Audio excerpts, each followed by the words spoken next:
So our second type of problem in this section, as I had said before in the first video, is to establish identities.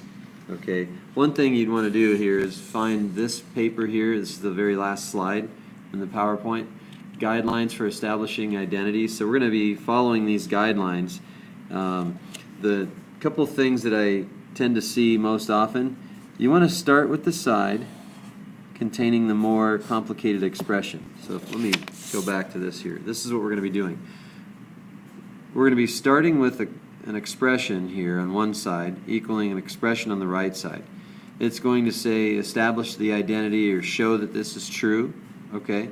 And so we know that it's true because it's telling us to show that it's true. And so we just have to simplify one side to make it look like the other side. So that's the goal, is to make the left side look like the right side. Okay? And the rule of thumb would be start with the more complicated expression and whittle it down until it looks like the other side. Okay, so that's number one. That's really important.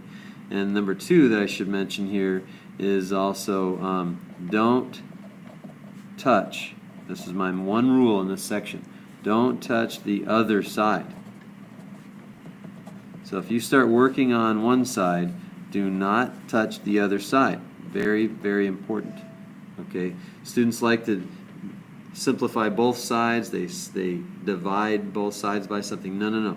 You're only allowed to simplify one side or the other, and again, start with the more complicated expression. Okay?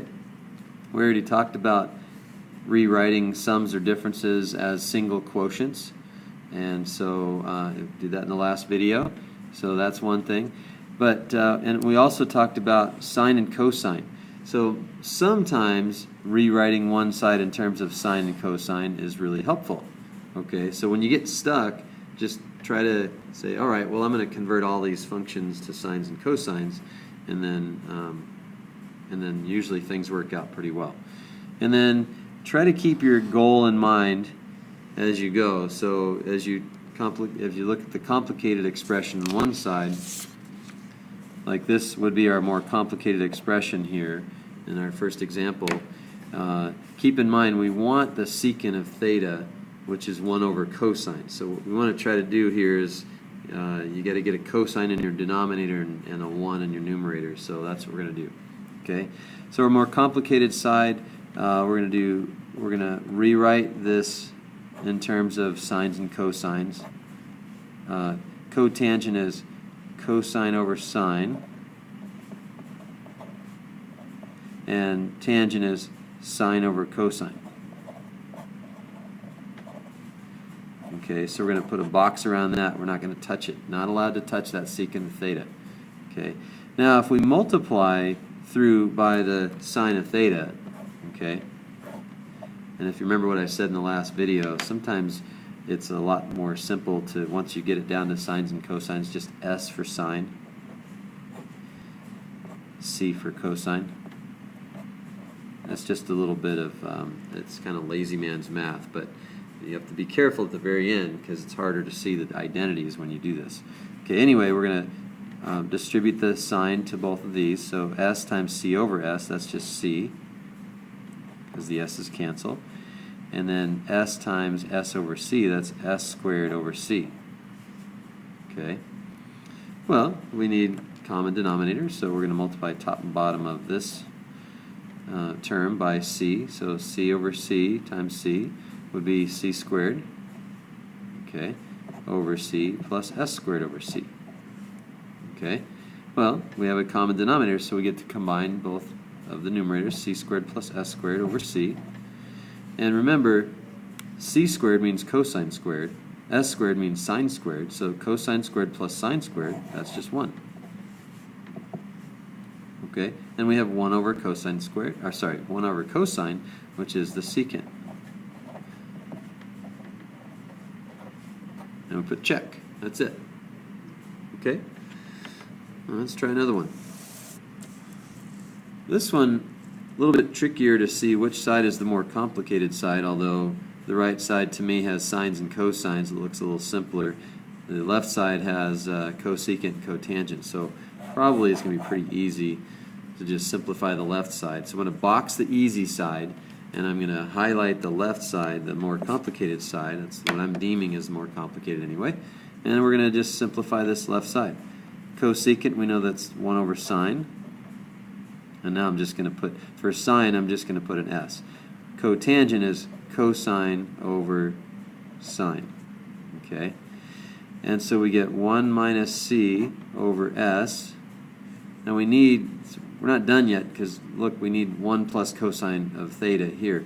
So we need a 1 plus cosine in our denominator. This is where it gets a little bit tricky if you're not paying attention, because this looks like you can't simplify it anymore. Well, if the right side looked like that, we'd be done, but it doesn't. We need a 1 plus cosine theta, so let's put a 1 plus cosine theta in our denominator. And if we put a 1 plus cosine theta in our denominator, we have to put a 1 plus cosine theta in our numerator. So we're just going to multiply top and bottom by 1 plus cosine. And then notice that we have in our numerator 1 minus cosine squared. In our denominator we have sine times 1 plus cosine. Well, we know that if we're paying attention, we know that 1 minus cosine squared is sine squared.